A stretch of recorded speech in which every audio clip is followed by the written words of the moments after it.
নমস্কার বন্ধুরা, ঐশীর রান্নাঘরে আপনাদের সবাইকে স্বাগত। আজ আপনাদের সঙ্গে শেয়ার করছি আলু পেঁয়াজির রেসিপি।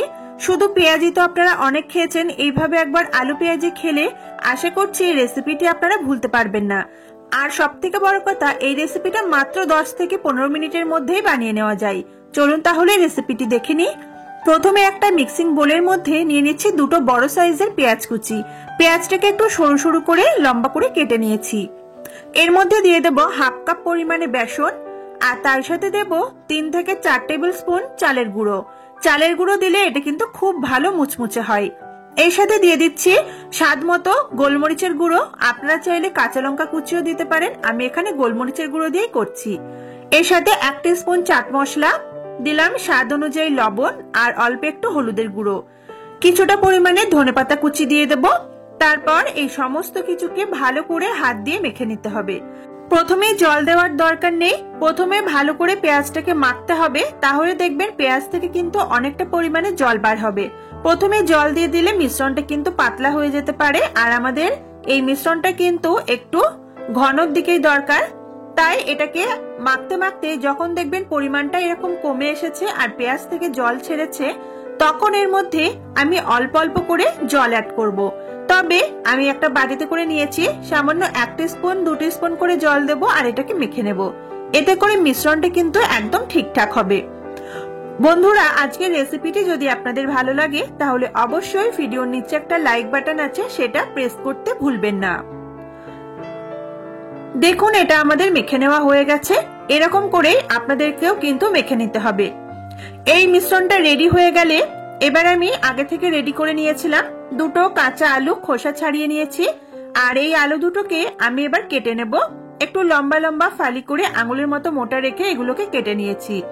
এইভাবে কেটে নেওয়ার পর 2 থেকে 3 বার ভালো করে জল বদলে বদলে ধুয়ে নিতে হবে, যতক্ষণ না আলু থেকে স্টার্চটা বেরিয়ে যাচ্ছে।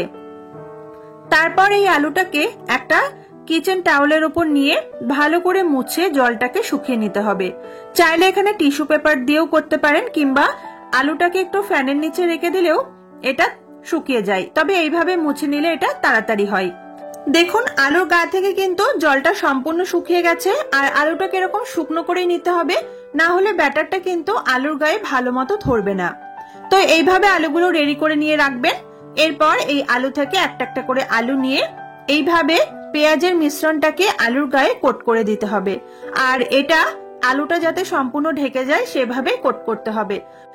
এটা আমাদের রেডি। এবার এইভাবেই এটাকে আমি গরম তেলের মধ্যে ছেড়ে দেব। গ্যাসের ফ্লেমটা হাইতে রেখে সাদা তেল বেশ খানিকটা গরম করে নিয়ে তারপর গ্যাসের ফ্লেমটা মিডিয়াম টু লোতের দিকে রেখে এক এক করে এই পকোড়াগুলোকে দিতে হবে। আর এগুলোকে মিডিয়াম টু লো ফ্লেমে রেখে ভাজলে ভিতর থেকেও আলুগুলো কিন্তু খুব ভালো সিদ্ধ হয়। একটু সময় নিয়ে এগুলোকে ভাজতে হবে, ওই 4 থেকে 5 মিনিট মতো কিন্তু সময় লাগবে। আর এই স্ন্যাক্সটা আপনারা যখন খুশি তখন বানিয়ে নিতে পারবেন। এগুলো ঠান্ডা হওয়ার পরেও কিন্তু খেতে ভালো লাগে, তার জন্য যখন মন চায় তখনই করে নিতে পারবেন। মাত্র 10 থেকে 15 মিনিট ম্যাক্সিমাম সময় লাগবে। দেখুন বন্ধুরা, এগুলোকে বেশ গোল্ডেন ব্রাউন কালার আসা পর্যন্ত এইভাবেই উল্টে পাল্টে ভেজে নিতে হবে।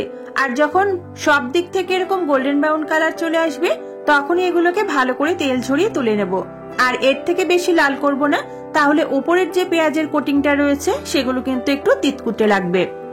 দুপুরবেলা গরম গরম পাতলা মুসুরির ডালের সাথে হোক, কিংবা সন্ধ্যাবেলার চায়ের আড্ডায় স্ন্যাক্স হিসেবে এই রেসিপিটি কিন্তু দুর্দান্ত। সব থেকে ভালো কথা, এটা খুব কম সময়ের মধ্যে খুব কম উপকরণ দিয়ে বানিয়ে নেওয়া যায়। আমি প্রথম ব্যাচের স্ন্যাক্স গুলো তুলে নেওয়ার পর বাকি যেগুলো আমার রয়েছে সেগুলোকেও কিন্তু একই রকম ভাবে ভেজে তুলে নেব। তাহলে বন্ধুরা, আজকের এই খুব সহজ সিম্পল রেসিপিটি আপনাদের কেমন লাগলো অবশ্যই কিন্তু কমেন্ট করে জানাতে ভুলবেন না। রেসিপিটি যদি আপনাদের ভালো লাগে তাহলে অবশ্যই ভিডিওতে একটা লাইক করার অনুরোধ রইল। আমার চ্যানেলটিকে যদি এখনো সাবস্ক্রাইব করে না থাকেন তাহলে অবশ্যই আমার চ্যানেলটিকে সাবস্ক্রাইব করে পাশে থাকা বেল বাটনটা প্রেস করে রাখবেন। দেখা হবে আপনাদের সঙ্গে আবার পরের দিন নতুন কোনো রেসিপি নিয়ে। ততক্ষণের জন্য সবাই খুব ভালো থাকবেন, সুস্থ থাকবেন এবং সাবধানে থাকবেন। আজকের মতো টাটা।